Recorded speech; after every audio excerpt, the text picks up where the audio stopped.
I am here to talk about design systems. My name is Eva. I'm a front-end engineer at a company called Mabl, and a Google developer expert and CSS Conf Argentina organizer. So basically, before we begin, I would like to do a very short survey to know what you know and how you feel about design systems. First of all, who has a design system at their company they work on? All right, very few. Out of those, the question is, who likes it? But before you answer, I actually mean, do you feel like your design system makes you work faster, makes your work of better quality, or do you feel that it gets in the way? So out of those who have a design system at their company, do you like it? I got a few. That's great. I'm glad to see that. The thing is that some design systems fail. People put a lot of effort into building it, and then nobody adopts it. So this is what we are going to talk about today. Now, for the ones who don't know, let's take a short adventure into what is a design system. So a design system is basically the way your organization designs and builds new products. It is a set of standards to manage design at a scale. It might include things like this. It is most common for its component libraries, but it actually means so much else than that. So you can find things like UI style guides, writing guidelines, and a lot of repositories and processes. So it's basically a set of tools that we use, and it empowers engineers and designers to do better work. Now, there are many benefits of using a design system. I'm going to go through a few of them. Basically, it does help to achieve more visual consistency. It helps to avoid redundancy and to lower the amount of work on new features. Imagine you have to build a day picker. You can only build it once, and once you build it, if it is in a design system, you don't have to build it ever again next time you need one. And that is a lot of work. That might be like a month or two of work to build a day picker, which is a very complex component. It does foster a shared vocabulary, which is something that I, as a front-end engineer, value a lot, that I can actually have conversation with designers and we talk the same vocabulary. So the same color token is named the same for me in my code base as it is in the Figma file for the designers. And last but not least, since we have a shared vocabulary, onboarding new team members is a little bit easier. Now, what I would like to do right now is to talk a little bit more about this first part, which is achieving visual consistency. And I'm going to introduce you to someone very dear to my heart. This is Mirta Legrand. Do any of you know Mirta Legrand? No one. Don't worry. So Mirta Legrand is a very old lady that has been on television, on Argentinian television, forever.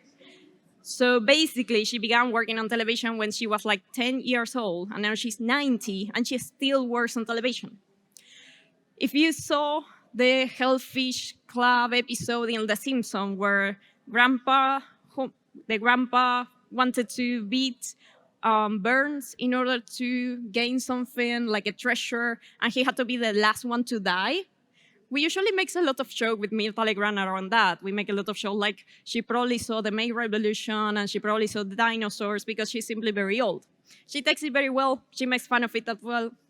And I bet that right now you are thinking of someone like that in your home country because it's very common to have someone like that. So basically, Mirta Legrand is this very good-looking lady. She always dresses very nice, high society, and she has a quote that is very interesting.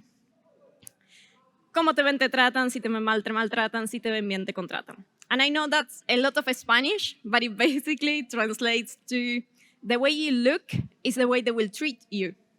If you look bad, they will mistreat you. If you look good, they will hire you. So even though we will like that this weren't a real thing, the way we present ourselves is the way we show to others our quality, which shouldn't be like that, but it is kind of like that. And it doesn't only happen on in-person things, it also happens on web applications and websites. The front end is the way that you present yourself.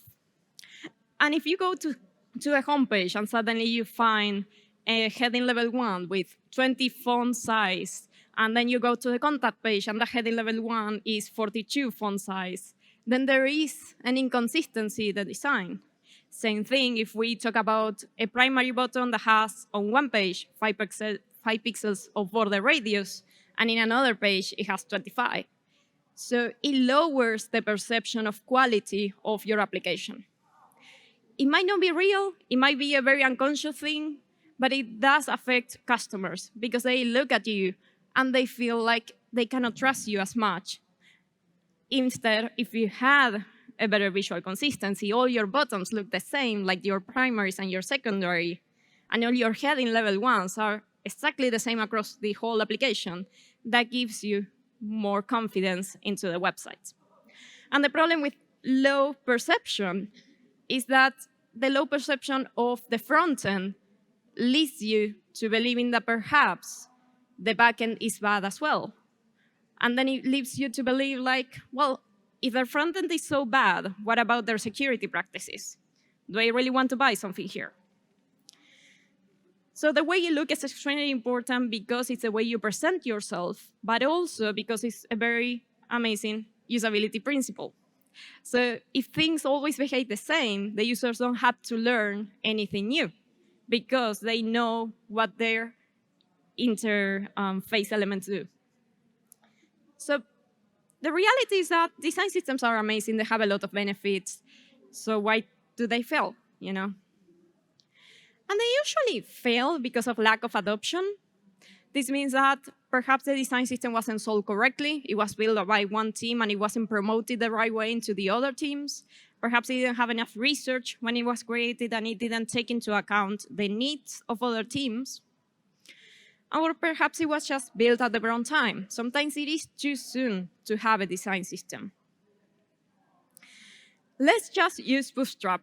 It's something that when you have a design system available and someone tells you, I'm just going to use a Bootstrap component, it's extremely sad. Like a kitten dies, a front-end engineer cries, a designer is desolated. It's a very sad thing when Bootstrap or Material UI or something like that gets chosen over your own design system, because it means you did something wrong. So how do we avoid failure? How do we get people to actually use our design systems? Well, we are going to take a look into research, adoption, and maintenance. First of all, research. We are right now on the stage of, we are about to build a design system, but we don't have one yet. So what we do is we need to answer two questions. The first one is there a pilot project in which we can try it on? And the second one is, what is the current state of our apps? So pilot projects are a way of testing your design system in kind of a real application in a controlled environment. Not every project can be a pilot project. It needs to have some qualifications. So you see that a project is coming up at your team and you say, okay, I want to try to create the design system using this project. So basically, one of the things that you need to check is if that pilot project has a potential for components and combo patterns. There is a very useful 80-20 technique that we can use that says that basically, if you build 20% of components, of the most used components, you will be able to cover 80% of the use case across your applications, which are those magical components: headings, paragraphs, form elements. So if you create inputs, if you create buttons, and if you create headings and paragraphs, you are probably very much done covering most of the use cases of most applications. Then you also need to take care of a scope. If the project that is coming up is due yesterday, then that might probably not be a good idea. It needs to be technically independent, as technically independent as possible. So what if we have a lot of technical debt? What if we have a lot of legacy code?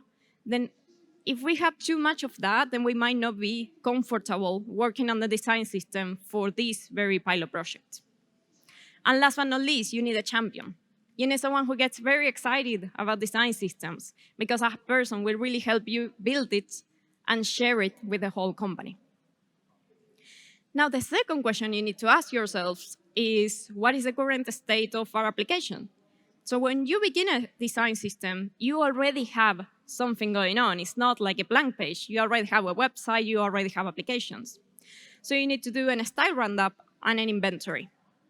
The style roundup is something very fun, and it will shame you a little bit. It has to me at least a few times. It's basically something like going to cssstats.com. There's also an npm package available that does the same thing. You put your URL in there, and it will analyze all your CSS. And it will give you something like this. It will let you know how your CSS looks like. So it can tell you how many displays you have, how many spacings, how many paddings, even how many floats. How many of you know what a float is? Okay, we are all very old, but not all of us are very old. Floats are no longer used. I'm glad that you don't know what they are. And something very funny that you can find is something like this. So you can find how many colors declarations you have or how many font sizes declarations you have. And this was a very, very special website in which I took a look at their CSS in this website, and I found that they had around 30 different font sizes declarations. And the funny thing is that they have from 24 to 10 pixels all covered. So they have a declaration for 24 pixels, 23, 22, 20, and even things like 18, 17.5, 17, 100%, 1M. So they didn't have any kind of consistency at all in their designs. That's why they needed so many font sizes. And this is a very good place to improve things, because you don't need all those font sizes. The user doesn't need all those font sizes. So once you do the style roundup, you move on into the interface inventory, which is a very fun experiment to do with your whole company, or at least for some of your coworkers. So this is basically a screenshot party. You get all your team together and you spend the day taking screenshots of your app and putting it together. Like every button you find, you put it in a document. And you will be able to find common patterns. You will be able to find hopefully all components that you have completely forgotten that even existed. And you will be able to play this game of, do I want to keep this component? Do I want to kill it? Or do we want to perhaps merge two components that are very alike? And it's also the beginning of a shared vocabulary, which is, again, extremely important. You will sit down there with your coworkers and you will decide, how shall we name this component? Once you do that, you are into the second chapter, which is talking about adoption. And that means talking about who are the users of your design system and also what tools do they currently use. So who are the users of the design system is usually a very normal answer. It's mostly designers and engineers. Mostly designers and engineers cross-team, because if your design system is only used by your team, then that means it has failed. So you need to be very aware of the cross-team part. So something you can do in here is run design system interviews. This means that you will go and talk with your coworkers who are in different teams and ask them things like, what does success look like a year from now if everybody is using the design system? What went well? What made those people, those designers, those developers use it? Or fast forward a year from now, no one uses the design system that we built. What went wrong? You can ask your fellow engineers, your fellow designers about their workflows. It's like, what works for you? What do you do on your everyday basis? What tools do you currently use? What works well? What doesn't work well? So if you take all that information, you can use it to build your product. And remember that it's never about the stack. Sometimes we end up thinking a lot about whether we should use React or Angular or Figma or Sketch to build our design systems, and it's never about that. It's actually about whatever workflow your company uses. That one will be the right workflow. So if your company uses React, don't use Angular to build the design system, because that way it's never going to be used. If your company uses React, go ahead and build the design system in React. And remember that the design system is a real product. It is not a playground for you to try this wonderful new framework that you heard at Infobip. And last is maintenance. So your design system is out there, people are using it, but you need to keep it growing and keep it healthy. So for those cases, we are going to be talking about testing and growth. For testing, the reality is that we are just going to try to make sure that our components are working as expected. We are going to be seeing a few examples that are mostly going to be around React and Storybook. Unit test is one of the things that we will implement. Each component should have a unit test. It feels like a lot of work, but it's not that bad, and it will be amazing. So unit tests will allow you to have more confidence in your code base. It will spot bugs before they get to production and not after. You can use it as a way of documentation, which is something extremely important. When you have a unit test, you can know exactly what the component does. And last but not least, unit tests can be integrating into continuous integration or whatever workflow you have.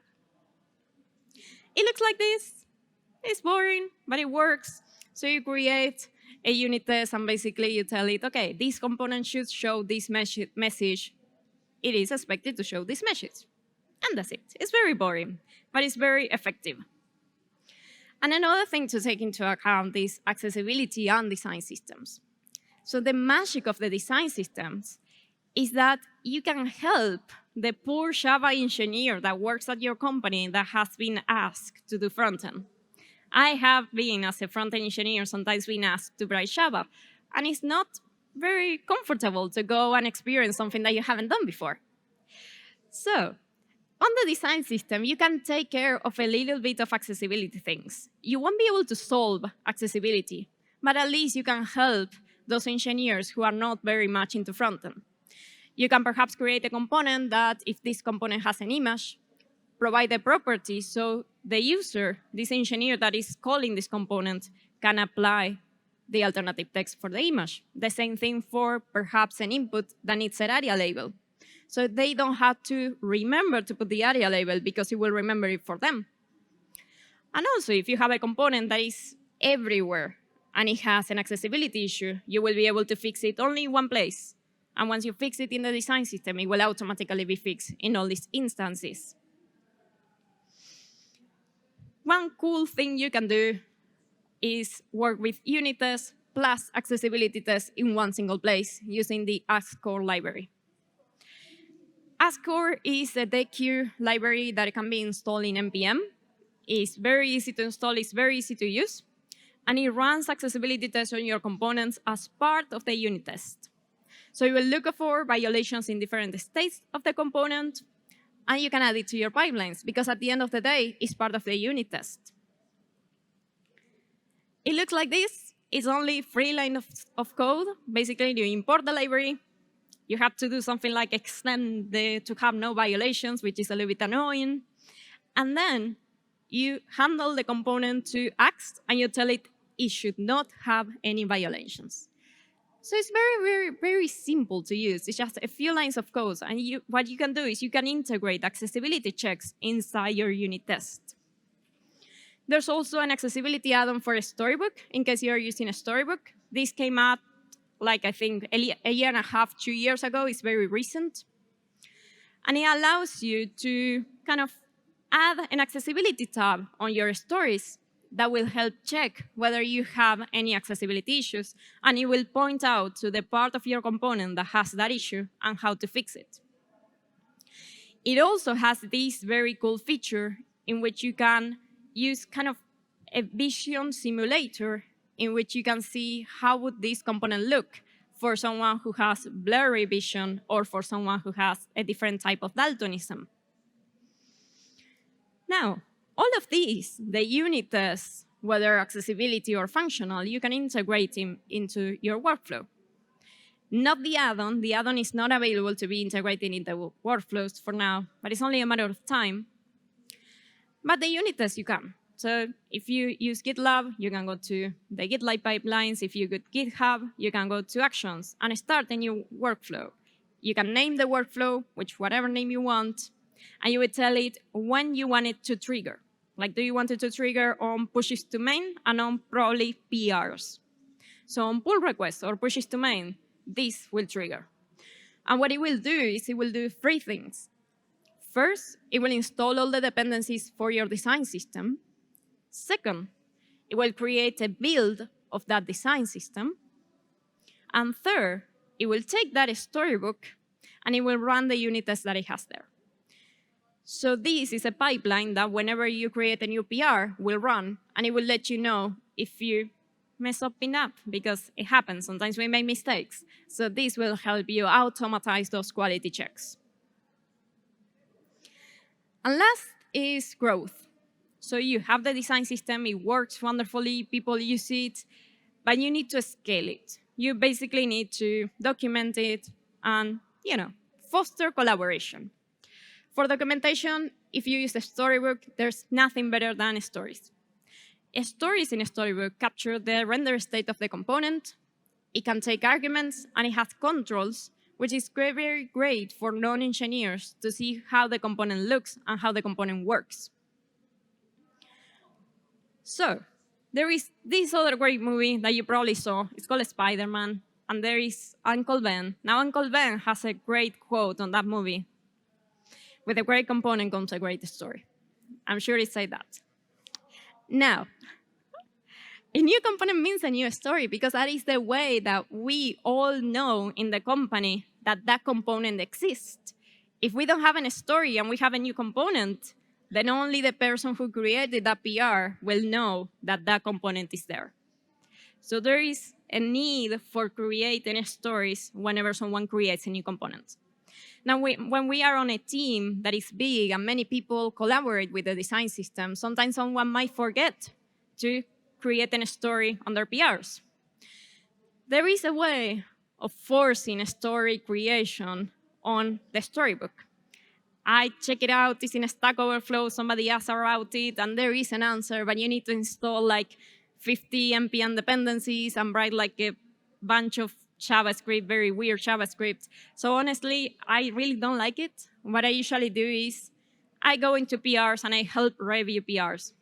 And if I see a PR in my storybook, which doesn't have a story but has a new component, I would just kindly ask them to create it, like crear una historia, con che que te parió, which I know is a lot of Spanish, but it basically translates to, will you be so kind to create a story for this new component, please? Be kind on your comments. Now, how do we maintain this? Who maintains the design system? Who owns the design system? That is also a very fair question. And if it doesn't have an answer, then the design system might be very popular at the beginning, but then people will slowly stop using it because it won't have the things that they need now.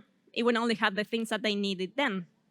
So you need to maintain it. And there are 3 different team models that we can research around how can we collaborate on the design system. We have the solidary one, which is one that doesn't usually work very well. A team builds the design system for their own needs and goes to the other teams and say, hey, I built this. I hope it works for you. It's like making it open source for the rest of your company.